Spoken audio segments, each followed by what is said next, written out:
El doctor Fernando Varela, doctor y maestro en Derecho de la Universidad San Martín de Porres, ex ministro de Trabajo y Promoción del Empleo, profesor ordinario de la Universidad San Martín de Porres, coordinador de las maestrías en Derecho, también en la Universidad San Martín de Porres, y director de la revista Actualidad Laboral, entre otros factores académicos que tiene el doctor. Sin más preámbulo, maestro, como le indiqué hace un rato, usted pone al final de la misma, ingresa todas las interrogantes, las traslado y ahí concluye, maestro. Muchas gracias, doctor Aquino, por su intermedio, doctor Neira. Vamos a compartir la pantalla en este momento. Empezamos entonces el día de hoy. Nuestra jornada trata sobre un tema muy interesante, que es la tutela cautelar o ejecución forzada en los asuntos de los trabajadores cesados irregularmente. Y los temas que vamos a tratar son tres sobre esta jornada: antecedentes, problemática y conclusiones. Cuando hablamos nosotros de los trabajadores cesados irregularmente, lo que estamos hablando necesariamente es de un tema que nos lleva a la década del 90 del siglo XX. Sin hablar de temas políticos, sino netamente de la historia de nuestro país, en el primer gobierno del presidente Alan García, tuvimos una inflación o una hiperinflación de una gran magnitud que propició posteriormente una crisis económica que puso en jaque y en seria duda la legitimidad de la Constitución de 1979. En ese periodo de nuestra historia, recordarán los que tienen más de 40 años, que Alberto Fujimori gana las elecciones en 1990, digamos de forma sorpresiva, y se encuentra un país sumido en la crisis económica. De nuevo, lo que estoy diciendo en este momento no es nada que ver con un tema político, sino netamente una parte de la historia de nuestro país. Y estableció en ese problema que era necesario el cambio de una constitución que hiciera viable económicamente nuestro país. Uno de los principales problemas del país es que teníamos, según los antecedentes de la Constitución de 1979, un Estado que era un Estado empresario, un Estado que era titular no solo de instituciones públicas, sino de empresas del Estado. Y asimismo, teníamos en estas empresas del Estado una cantidad de trabajadores que no hacían viable su conducción correcta, económica y financieramente hablando. Una de las salidas para poder solucionar esta problemática, de nuevo, que es la historia del Perú, fue la de privatizar empresas públicas, lo que eso significaba flexibilizar los derechos de los trabajadores en aras de que sea más atendible o sea visto con expectativa la oportunidad de comprar empresas públicas desde el extranjero. Esa es la realidad de las cosas. Para eso era necesario el cambio del paradigma constitucional. La Constitución de 1979 era una constitución que garantizaba en su propio articulado la estabilidad laboral en el empleo. Esa constitución era, de todas maneras, un obstáculo para poder hacer más apetecible, si la palabra cabe, la compra por parte de capital extranjero de empresas públicas. Una empresa pública, por ejemplo, fue la Compañía Nacional de Teléfonos o Entel, que luego pasó a ser de propiedad de capitales españoles. Una empresa pública que no se llegó a privatizar es, por ejemplo, Sedapal. En esa situación era necesario el cambio de una constitución y darle un corte más liberal. Esa constitución fue la constitución que se dio a través de un autogolpe que propició un Congreso Constituyente Democrático y la acción de una constitución que luego fue aprobada a través de la ciudadanía por un referéndum. Y esta constitución establecía en su articulado, en el artículo 27, la posibilidad en ese momento de nuestra historia de un concepto que no existía en nuestro país, que era el de despido arbitrario. En la Constitución del 19 o del 20, que dicen algunos, no se hablaba nunca de despido arbitrario, mucho menos en la del 33. En la Constitución de 1979, efectivamente se establecía que en el Perú había estabilidad laboral, pero el concepto como despido arbitrario, al menos en el siglo XIX y XX, no existía. Inicio del siglo XX, no existía. Y se incluyó en el artículo 27 de la Constitución que el Estado legislará o otorgará una adecuada, o ante un despido se otorgará una correcta indemnización. Eso quiere decir que por primera vez en nuestra historia el concepto de despido arbitrario se acuñó, y desde ahí tenemos problemas ya, como ustedes lo saben, con la tipificación de los despidos legales y los despidos jurisprudenciales, por cierto. Eso propició que muchos, en la década de los 90, se estableciera una política de promoción de la inversión privada que obligaba a, una vez comprada una institución pública, una empresa pública, mejor dicho, se negociara la salida o la extinción del vínculo laboral de muchos trabajadores. Por un lado, estaban las renuncias con incentivos, una figura que aún existe, un poco más controlada en la administración privada, es decir, cuando una empresa privada necesita minimizar o reducir el número de personal o quizás renovarlo, muchas veces lo que recurren es a, ya que existen trabajadores que son a tiempo indeterminado, pero que tienen muchos años en la empresa, lo que se suele hacer es hacer un programa de incentivos para que se pueda renunciar. Incentivos que van más allá de los sueldos que establece la 003 y no 27-TR, sino 24, 36 remuneraciones, incentivos mucho mayores para poder de nuevo reducir el personal o de repente fortalecer o renovar el nuevo grupo de trabajadores o colaboradores según lo dicen las empresas. O también, en la medida que no se aceptaban este tipo de renuncias mediante incentivos, los trabajadores tenían derecho a negarse a renunciar. Se existía ya a través de la Constitución del 93 y posteriormente el Decreto Legislativo 728 la posibilidad de despedir arbitrariamente, es decir, te despido y te pago una indemnización de 12 remuneraciones como máximo. Esto ponía a los trabajadores en una clara circunstancia, que era la de, si no acepto esta renuncia, el empleador tiene la posibilidad de despedirme, solamente entregarme 12 remuneraciones. Por un lado me dice, vete con 30, 36, 40 remuneraciones, y si yo no acepto, simplemente está facultado a despedirme con 12 remuneraciones. Efectivamente, eso era, digamos, una posición de mucho privilegio por parte de las empresas. Y posteriormente veremos en el desarrollo de la historia de nuestro Perú, se trasladó luego en una interpretación muy particular de TC en relación a los despidos arbitrarios y nulos. Existían mecanismos de solución. Cuando un trabajador no estaba de acuerdo con un cese, algunos trabajadores acudieron al Ministerio de Trabajo a través de un registro que buscaba se atendiera su pedido a ser reincorporados en el empleo, y muchos de ellos acudieron al Poder Judicial a efectos de hacer valer el derecho a la libertad o al derecho al trabajo, mejor dicho. En ese transcurso se dio una cantidad de normas que son importantes tener en cuenta, ¿no? Por ejemplo, tenemos la ley 27452, que es una ley que otorga beneficios a los trabajadores cesados irregularmente, y luego se dictan las leyes. Recuerden, las leyes son de competencia del Congreso de la República, 27586 y 27803, que de alguna manera complementan o aclaran estos otorgamientos de los beneficios a los trabajadores cesados irregularmente. Luego también tenemos una ley, la 30484, que es la ley de reactivación de la Comisión Ejecutiva creada por la ley 27803. Es una comisión multisectorial que busca analizar, o buscaba analizar, la problemática de los trabajadores cesados irregularmente. Luego, adicionalmente, se dicta el Decreto Supremo 011-2017, que es un decreto supremo, ahora sí, de competencia del Ejecutivo, que es el Ministerio de Trabajo, que establece medidas complementarias para la mejor aplicación de esta ley 30484, que es la ley que reactiva esta comisión ejecutiva.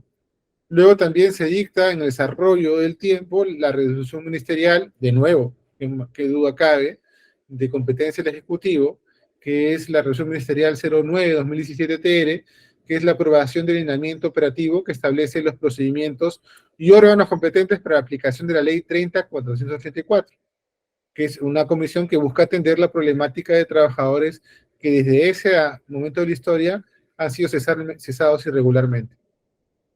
Luego también hay un tema que además hay que destacar: se dictaron hasta 6 listas ¿no? Hasta 6 listas de trabajadores cesados irregularmente que cumplían los requisitos para ser considerados como tal. Desde que estas listas lo que hacen es establecer qué trabajadores tienen derecho a los beneficios dictados por las leyes antes descritas.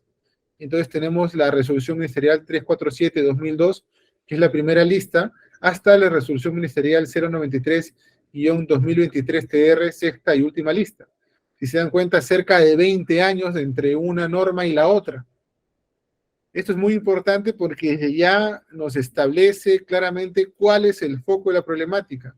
Que hay, por un lado, trabajadores que son considerados cesados irregularmente, que en su oportunidad no lo fueron, o no fueron considerados así, por ejemplo, en el 2002, en el 2003 o en el 2004, pero luego pregaron, lucharon e insistieron hasta luego de cerca de 20 años poder estar incluidos en unas listas donde sean considerados como en que en su momento fueron cesados de forma irregular.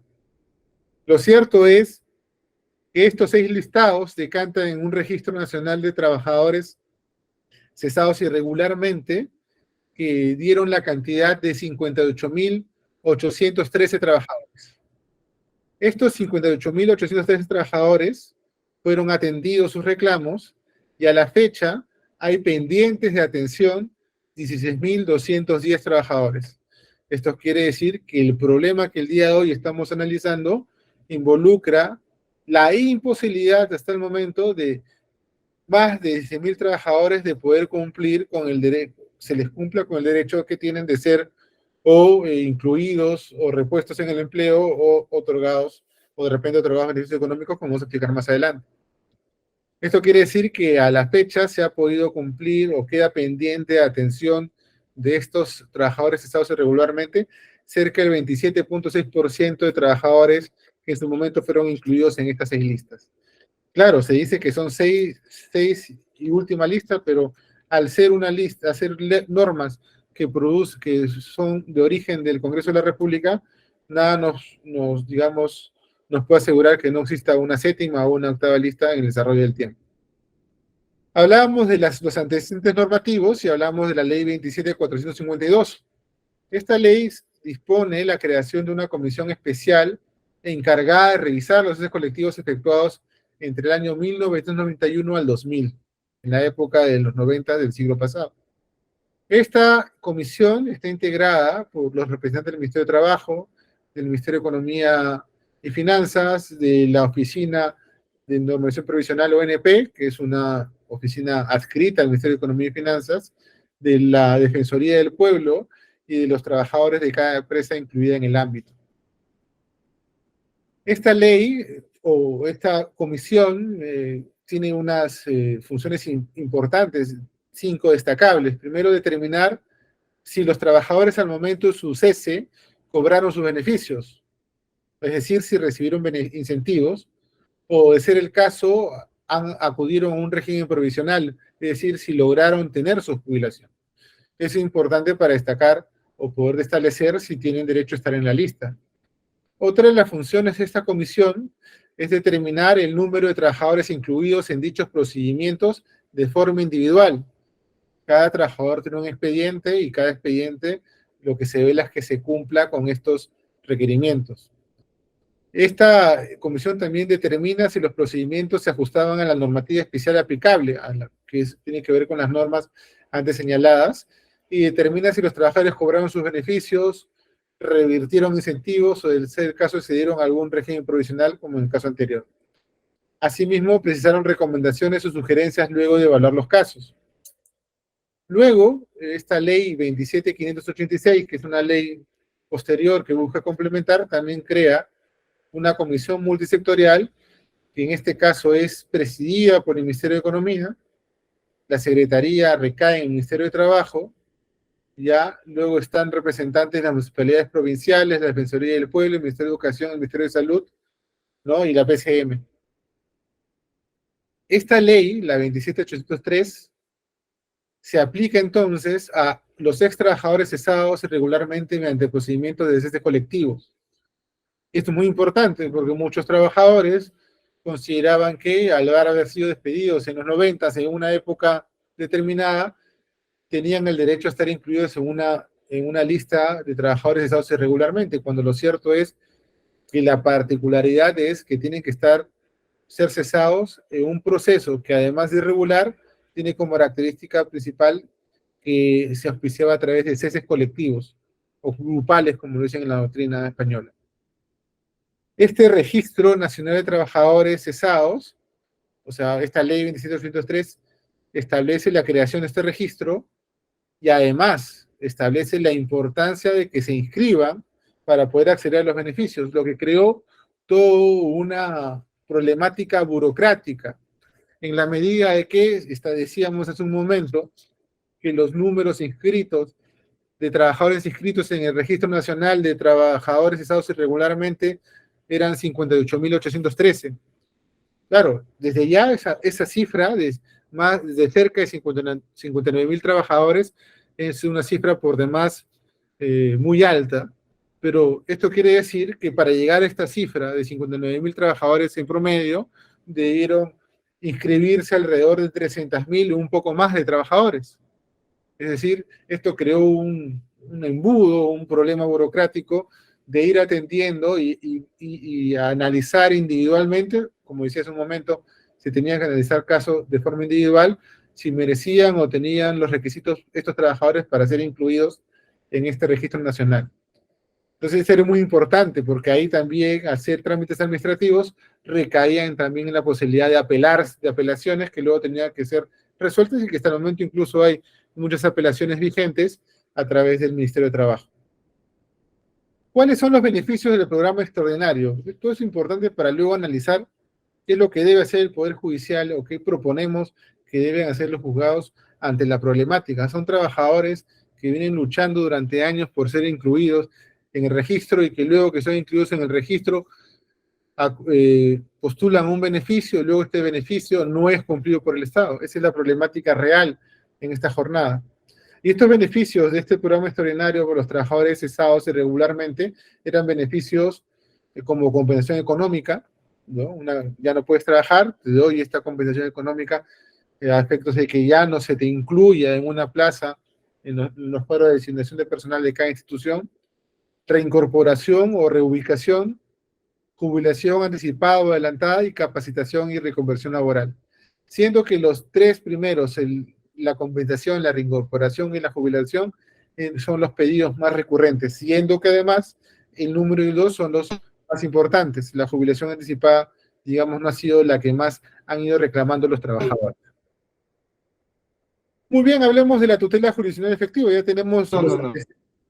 señor Carlos Alberto, si pudiera apagar su audio, por favor.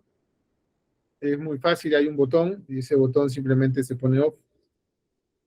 No sé si yo lo puedo hacer. No lo puedo hacer. Ojalá que Carlos Alberto pueda apagar su audio. Bueno, tenemos, ahora ya que hemos hablado de los antecedentes, hablemos de la tutela jurisdiccional efectiva, que es algo que por demás ustedes conocen quizás mejor que yo. La Constitución Política del Perú, en su artículo 139, reconoce la tutela jurisdiccional como un principio de la administración de justicia. Esto es muy importante. Luego, asimismo, el Código Procesal Civil, en su artículo primero del título preliminar, establece que toda persona tiene derecho a la tutela jurisdiccional efectiva para el ejercicio de defensa de sus derechos o intereses con sujeción a un debido proceso. ¿Esto qué quiere decir hasta el momento de este breve análisis?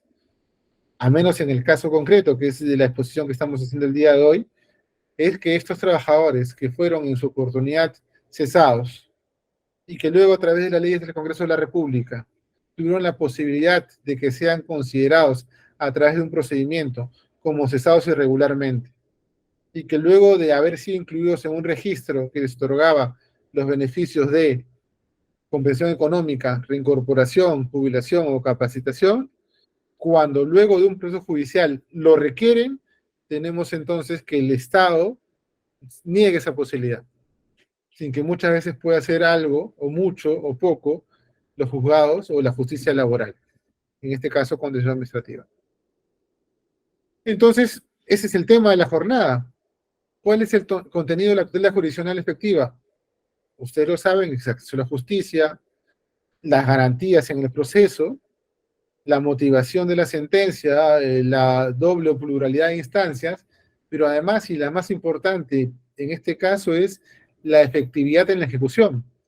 ¿De qué nos sirve que se haya desarrollado todo un procedimiento desde el Congreso de la República hasta el Poder Ejecutivo, a través del reconocimiento de una calidad a un trabajador, la posibilidad de otorgar beneficios, ser incluido en 6 listas, estar incluidos en un registro nacional de trabajadores estados irregularmente, para que luego, al final, no puedan reconocer o no puedan ser aceptados como trabajadores o no puedan ser beneficiarios de esos beneficios que señalamos hace un momento?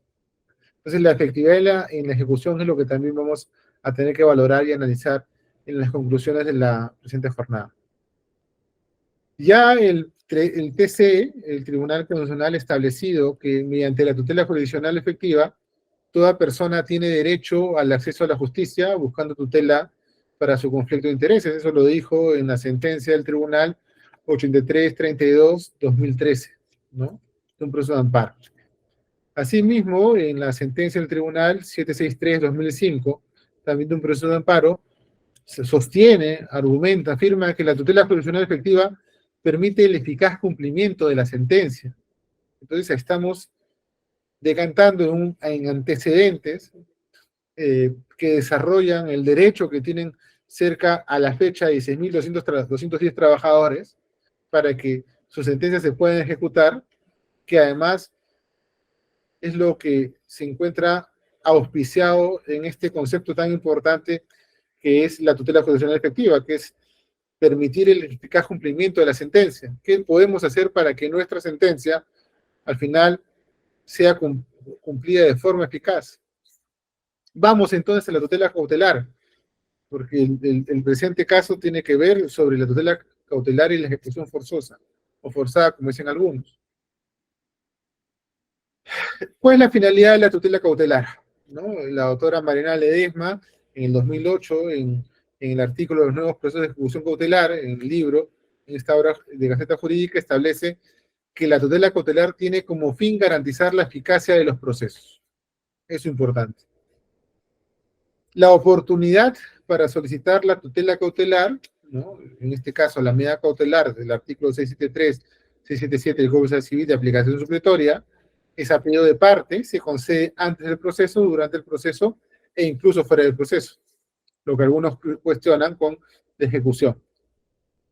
Los elementos para conceder estas medidas cautelares, de nuevo, ¿quién más que ustedes que saben estos elementos? Es el peligro en la demora, la verosimilitud de que la petición será fundada y la adecuación, la cual supone la idoneidad entre la medida cautelar y el objeto de la tutela.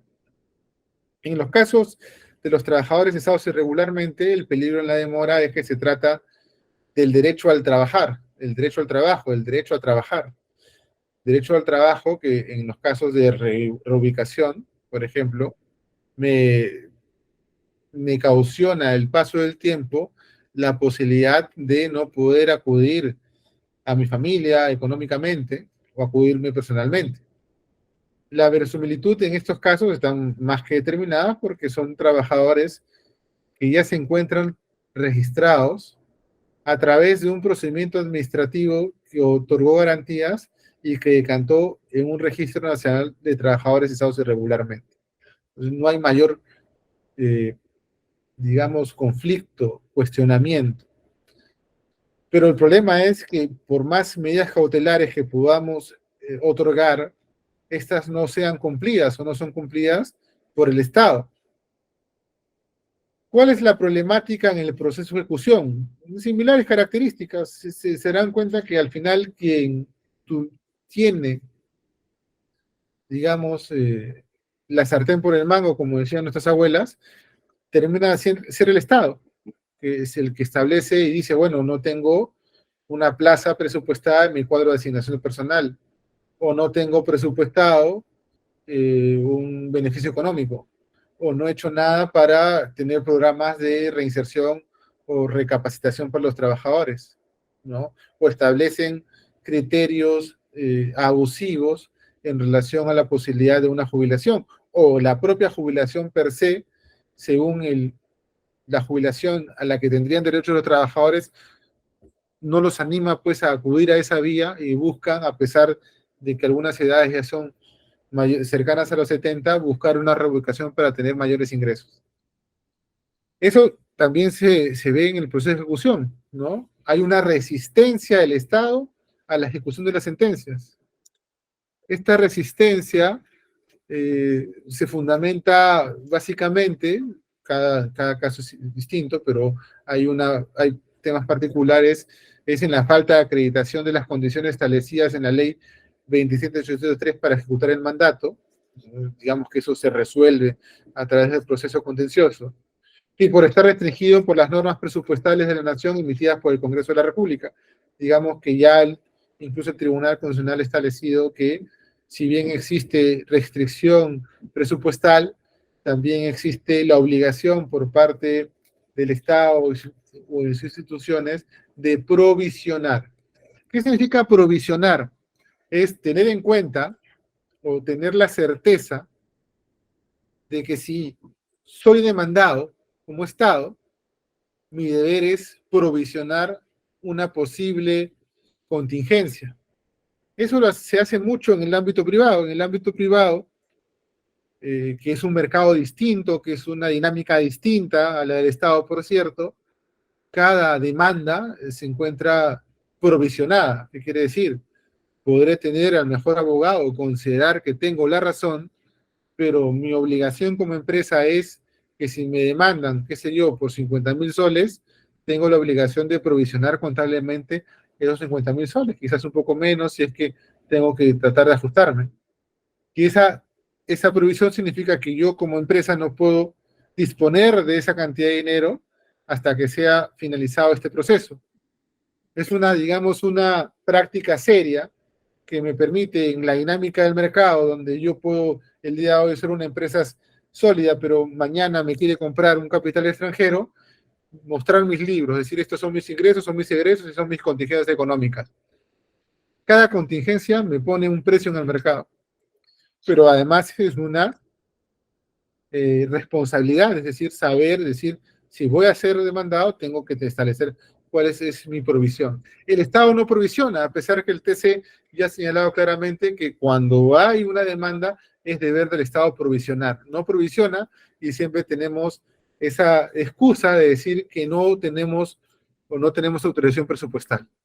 Es un tema que también analizaremos en las conclusiones, si ustedes me lo permiten. ¿Cuáles son los requisitos para acceso a los beneficios de la ley 27.803? Si se dan cuenta, en la primera línea, tanto en la reincorporación o reubicación, jubilación, capacitación y convención económica, tenemos presentar una solicitud acogiéndose al beneficio. También tienen que estar incluidos en la lista de trabajadores cesados irregularmente. En el caso de la reincorporación o reubicación, tenemos el primer problema en la que hablamos sobre resistencia del Estado a la ejecución de sentencias, que es que existan vacantes presupuestadas y disponibles.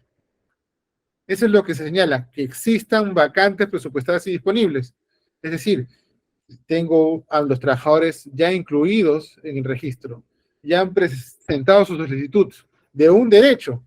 Ya el Estado en su oportunidad me dijo, tú, Fernando Varela, eres un trabajador que en su oportunidad fuiste cesado de forma irregular y nosotros te protegemos. Entonces, a través de un procedimiento administrativo se me incluye en un registro.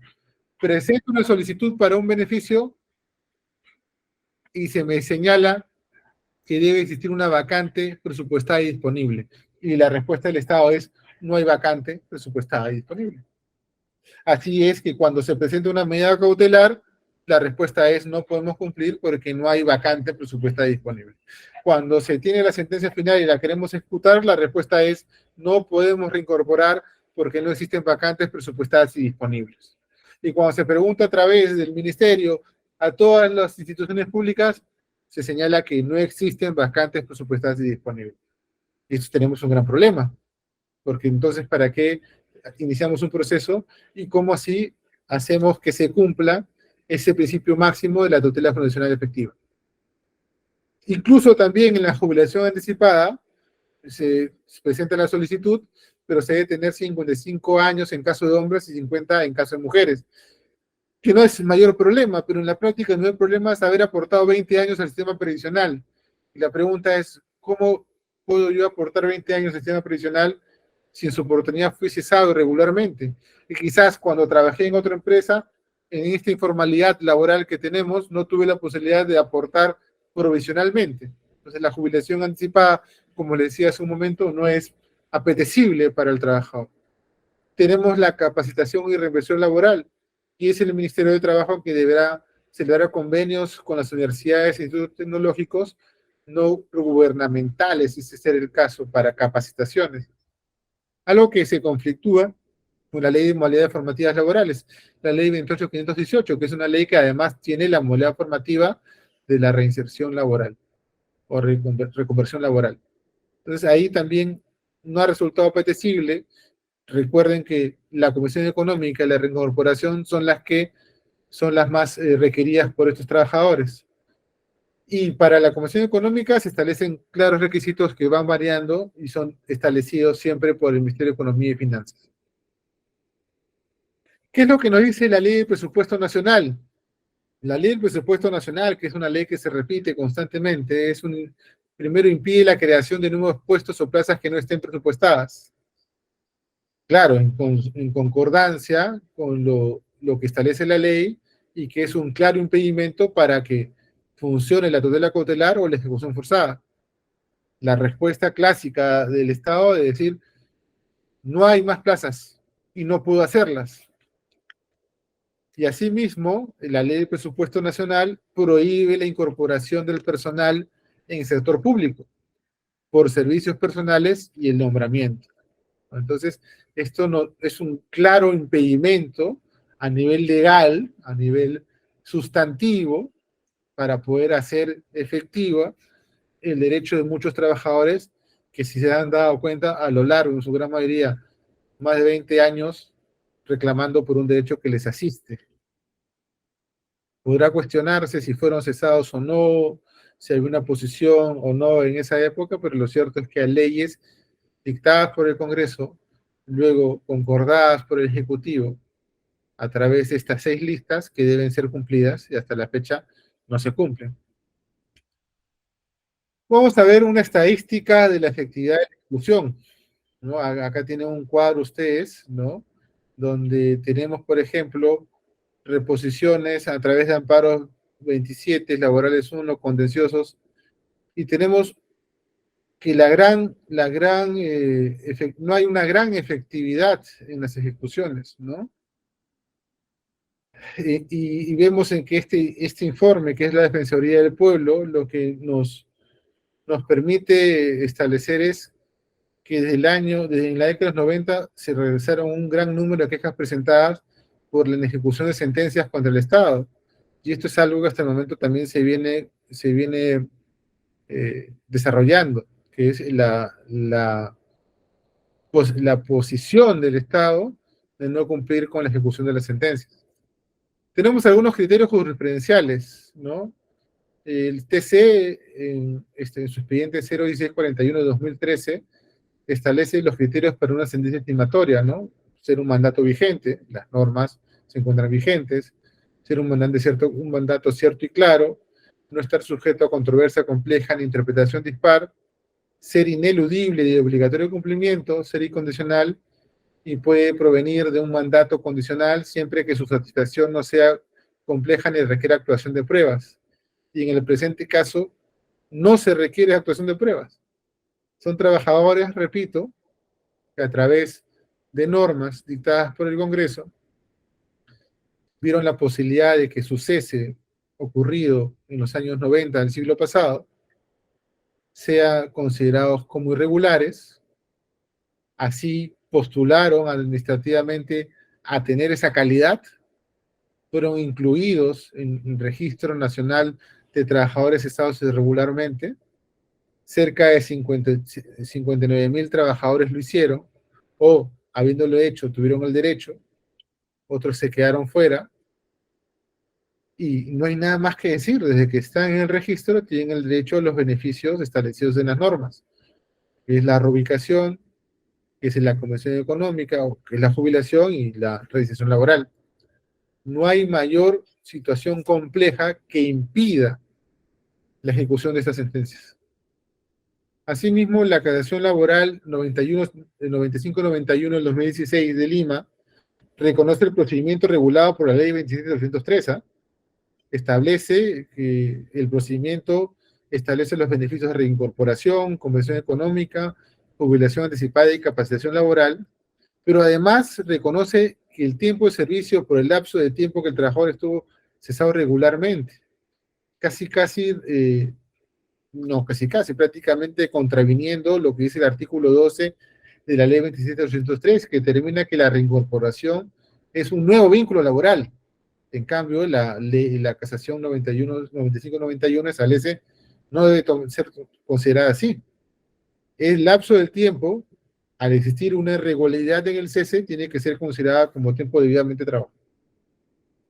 ¿Cuáles son las conclusiones de esta charla?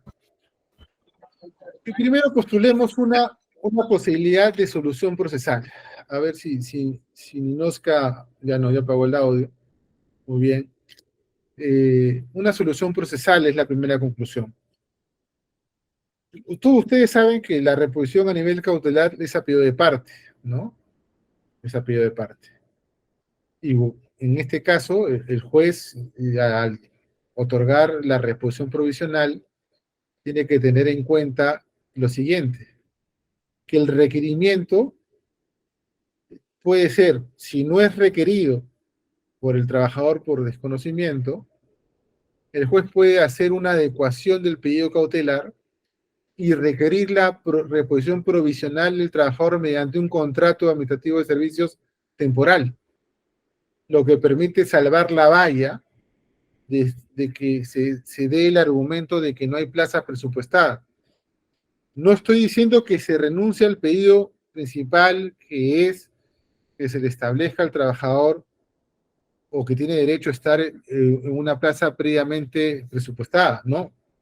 Estamos buscando una solución procesal, es decir, si hay un pedido cautelar y este pedido cautelar reclama al trabajador que tiene que ser reincorporado provisionalmente al ser cautelar una plaza previamente presupuestada, y nosotros o ustedes como jueces, viendo la posibilidad de que eso en los antecedentes cercanos no ha funcionado, establecer una adecuación al pedido y establecer como una primer orden cautelar o requerimiento cautelar que sea asignado a una plaza presupuestada.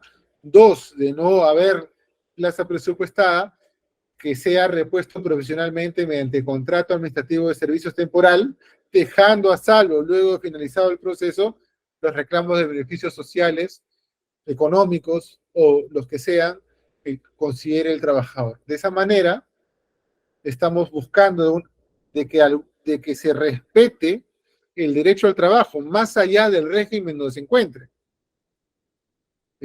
Luego, otra de las soluciones sería presupuestar las plazas.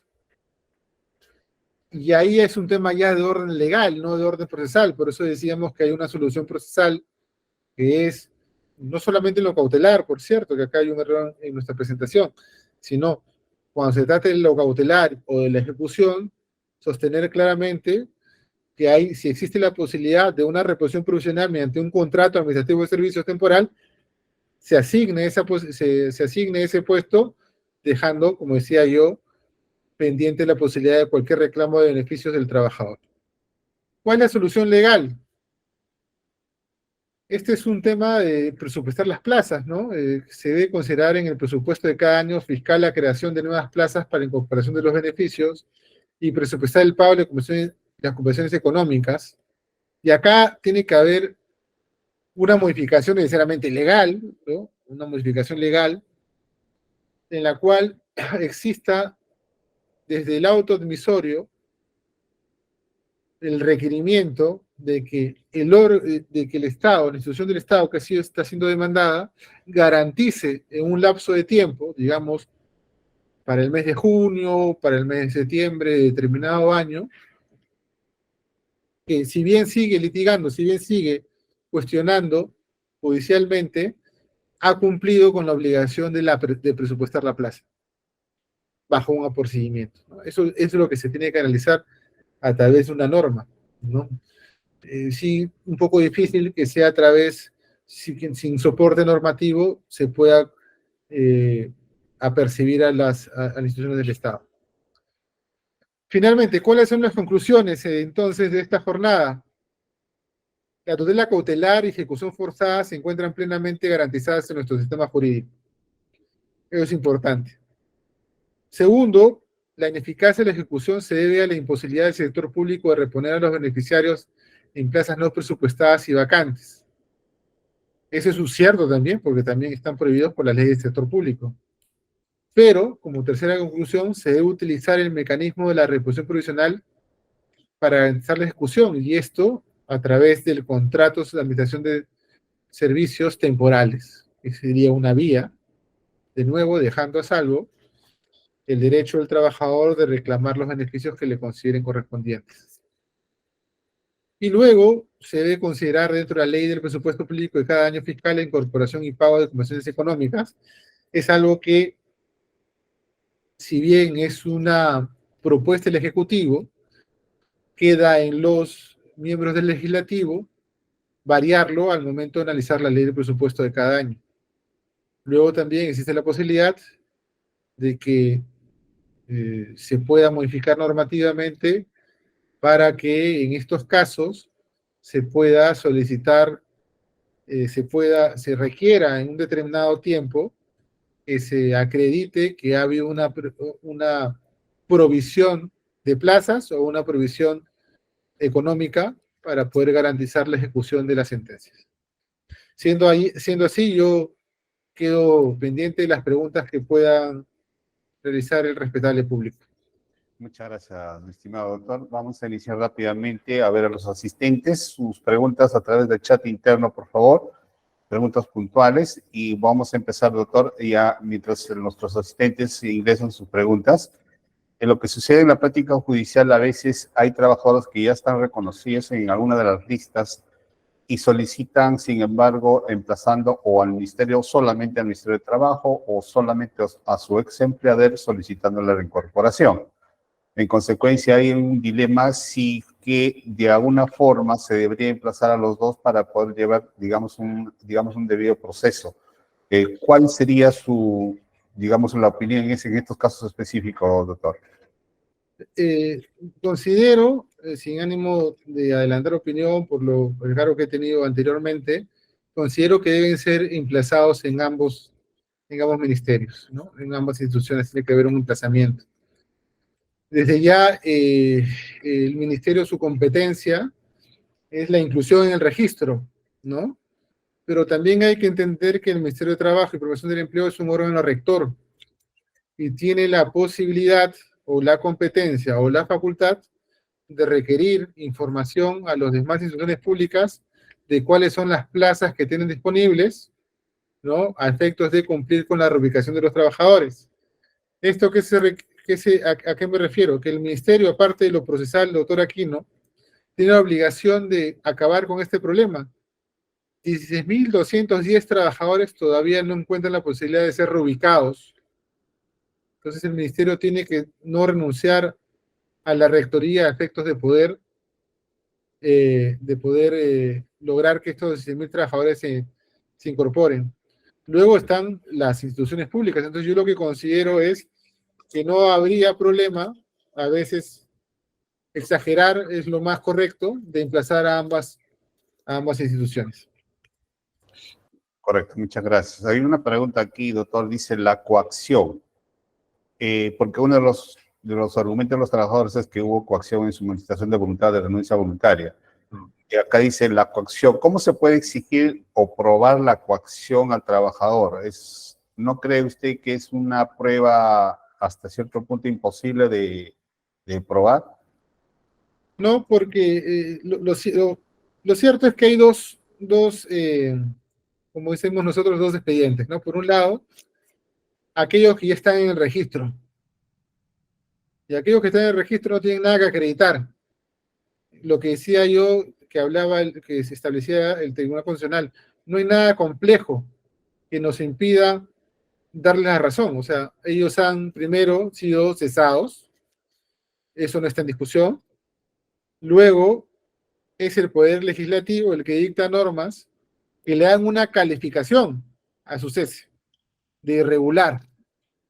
Esta calificación de su cese irregular se confirma con su inclusión en el registro. Y una vez que están incluidos en el registro, tenemos a un grupo de trabajadores que tienen derecho a ser reubicados, no lo son, teniendo derecho a recibir una compensación económica, no la perciben, porque es el Estado el que dice que o que no tengo presupuesto o que no tengo plaza vacante. Por ese lado no hay problema, ya no hay nada que hacer, que hay que cumplir con lo que hay, está en el registro. Hay otros trabajadores que han venido apelando, ¿no? Su inclusión en el registro. Ese, por ejemplo, hay una dirección del Ministerio de Trabajo que, perdón, un ratito se me ha... Hay una dirección del Ministerio de Trabajo que resuelve en primera instancia, y antes era el ministro, ahora la dirección de fundamentales del Ministerio de Trabajo, y resuelve en apelación. En esa apelación, digamos, la coacción no se analiza, sino se analiza temas más procesales. Cuántos años tenían, de dónde venían, si hay documentos que acreditan que efectivamente elaboraron, si efectivamente hay documentos que acreditan el cese. Y la discusión de la coacción, digamos, es la más menor, es la menor de todas, ¿no? Porque hay la posibilidad de la presunción. Si no hay la posibilidad de acreditar coacción, se acredita que hubo un cese. Y si el cese es colectivo, es decir, involucró a varios en un determinado momento, se debe entender que sí hay derecho para ser incluidos en el registro. Una pregunta, doctor, dice, ¿en qué vía se puede reclamar los aportes previsionales? Que por ley 27803 el empleador debe hacer el fondo previsional de forma que vayan generando intereses, de ser el caso. Toda vez que se nos dice que estos serían ejecutados al cese de cada trabajador. No le A ver, sí. no le intento decir, me la repite, por favor. Me parece que la doctora Flores da a entender en qué vía procedimental se debería solicitar el reconocimiento de los aportes previsionales. Ya. Ahora, la vía va a terminar siendo la contenciosa, doctora Aquino, doctora Flores, porque lo van a tener que requerir primero por el administrativo. Y ante la negativa, ante la ausencia o ante el silencio, queda la acción contenciosa administrativa, ¿no? Esa al final va a ser, creo yo, porque no he visto un caso sobre eso hasta el momento, esa debería ser la vía, es oportunidad. Una pregunta quizás la final, doctor, dentro de los, digamos, beneficios que puedan tener los trabajadores incorporados en una lista, en alguna de esas 6 listas que ha señalado usted, de reincorporación, jubilación anticipada, compensación y capacitación, el trabajador puede, en vía de acción, solicitar un resarcimiento por daño moral, digamos, por daño extrapatrimonial. Bueno, es un tema alejado de la ley y lo que ley señala, ¿no? Entonces ya tendría que ir a otra vía, pero sí, pues desde que está, esa es una particularidad, doctor Aquino, porque es que el Estado reconoce a través de una ley y luego la inclusión en el registro de que su cese fue irregular, yo creo que habilita, al menos para ver qué pasa ese futuro, la posibilidad de un reclamo de esas características, ¿no? Yo creo que habilita. Ahora ya, más adelante se tendrá que determinar si hay razones o no para el daño moral, pero yo me adelanto en algo. Yo creo que la inclusión en el registro habilita la posibilidad de reconocer que había un daño. Claro, pero que estaría configurándose la antijuridicidad, ¿no? Porque ya, ¿no es cierto? Para que el trabajador pueda accionar en vía de acción una indemnización o un resarcimiento, ¿no? Exactamente. Doctor, y ya para concluir, creo que ya no hay más preguntas, y yo le hago una pregunta final, doctor.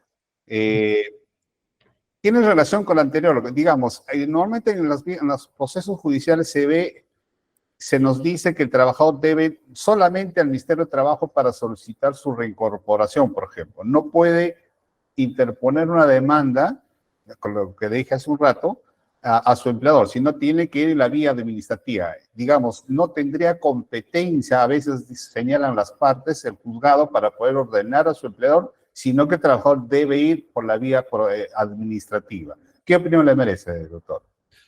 No, lo que sucede es que si es así, nunca tendrían pues la posibilidad de los trabajadores de ser reubicados, ¿no? Eso es lo primero. La respuesta del Estado siempre va a ser que no hay plaza presupuestada, la respuesta del Estado siempre va a ser que no hay presupuesto para la conversión económica. Entonces, si, ahí también de nuevo dos cuerdas, dos expedientes.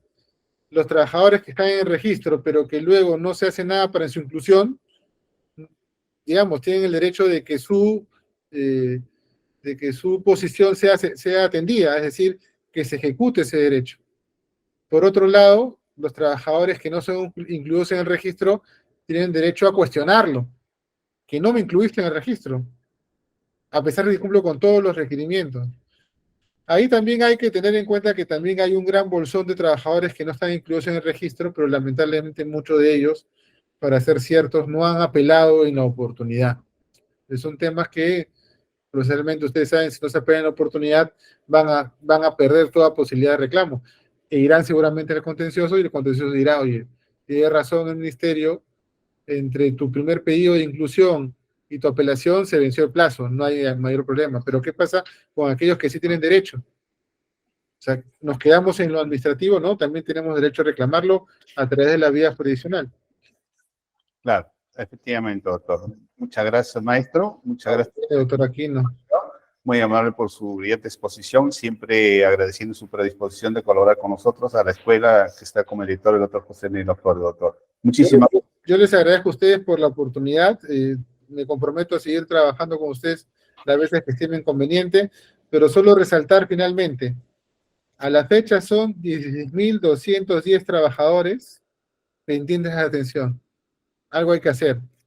Esos trabajadores que tienen derecho a ser repuestos o reubicados y que le dicen que no hay plaza presupuestada, el contrato administrativo de servicio temporal es una salida. Hay que ver cómo lo adecuamos, porque ahí no podría haber más cuestionamiento por parte de instituciones públicas.